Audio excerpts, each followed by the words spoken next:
Hello and welcome to another Tabletop Games Blog Saturday review.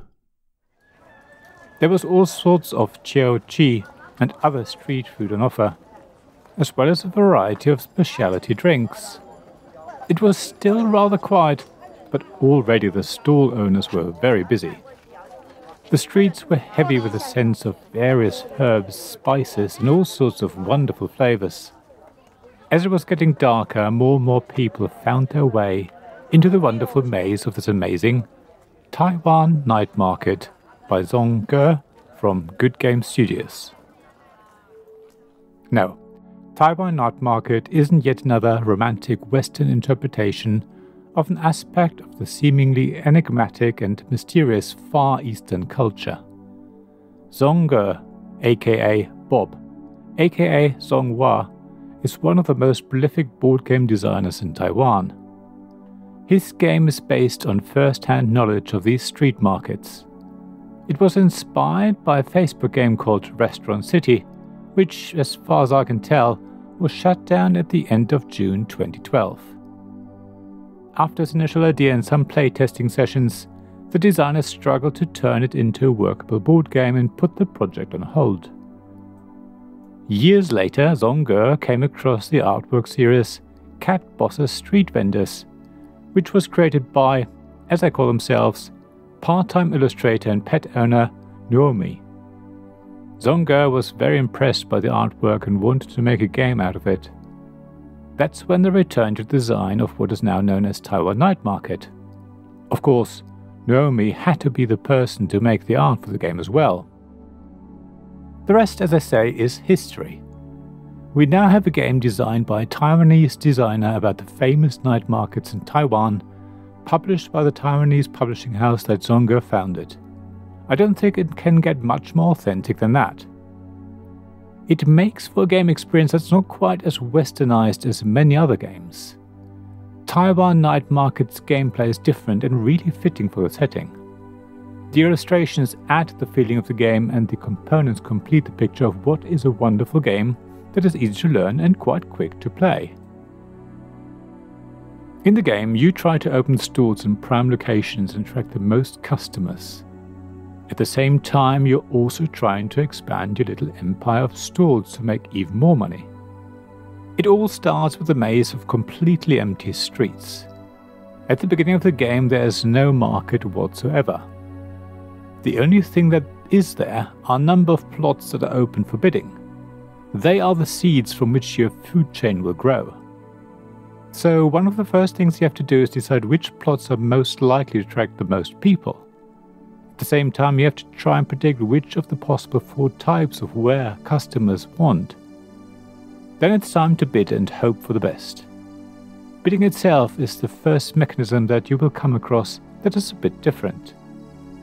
Instead of some sort of open or even blind bidding, you place one of your bidding tokens on a bidding card.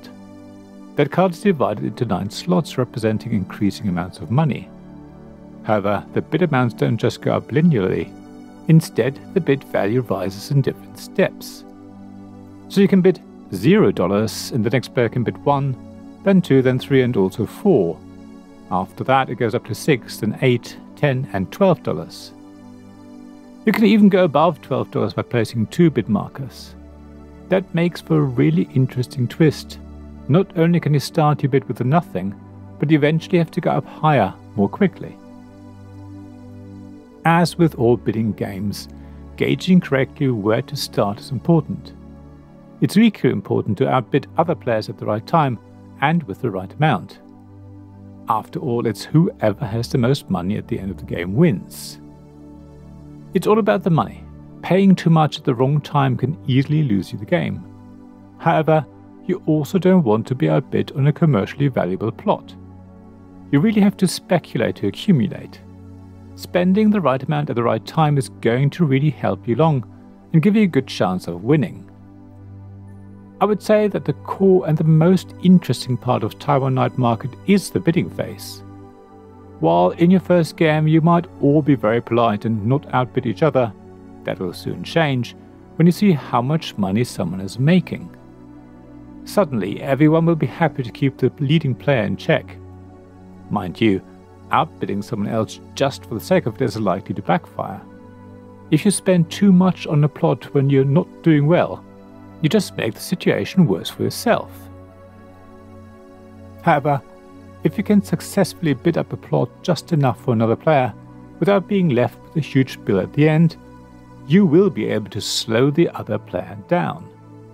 So quite quickly players will realize that sometimes placing a fake bid on something in the hope that someone else will pay through the nose for it is a thing in Taiwan night market. The bidding phase is about bluffing and double bluffing, which makes it so much fun in my view. After bidding, it's time to pay and choose what stall to erect. You need to look at what customers are waiting at the different entrances to the maze of the streets. You have some influence on the types of customers because you can add a certain number from your own secret pool. So if you want to make sure that at least one customer will come to your stall, you can choose the relevant one from your supplier. It's not a guarantee, but it can help in the first couple of rounds of the game. Once all plots have been filled, it's time for the customers to start walking along the streets and find the food or drink they're looking for. The Taiwan night market has 3 entry points. As the customers wander along the street, they will go to the first stall that serves the food or drink that they have been looking for. The stall owner will get paid for the visit, and after the customer is finished, they go home. So being close to one of the market's entrances gives you first dibs. However, you can also build a little empire. If you have 2 or more stalls of the same food or drink type right next to each other, you can not only serve more customers, but your establishment also has more doors for customers to come in through and pay you for their visit. At this point, the bidding phase takes on another level. You not only want prime real estate, but you also need to ensure competitors don't encroach on your patch and don't expand their food or drink empire. You may be forced to bid on a plot that's not really useful to you, but will stop another player from monopolizing the market. As you can tell, there is a lot to Taiwan night market. At the same time, the rules are pretty simple. There's a little sheet that tells you how many customers to add each round, because that changes, but other than that, every round is the same.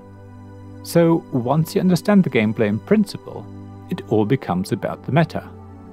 You need to gauge what other players want and decide when to invest where and how much. Even so, the game is suitable for younger players. It can easily be played with 10-year-olds with some basic grasp of arithmetic, maybe even younger players. The whole game is over in under an hour, even if you play it at 5 players if you have the expansion, because most things happen in parallel, except for the bidding.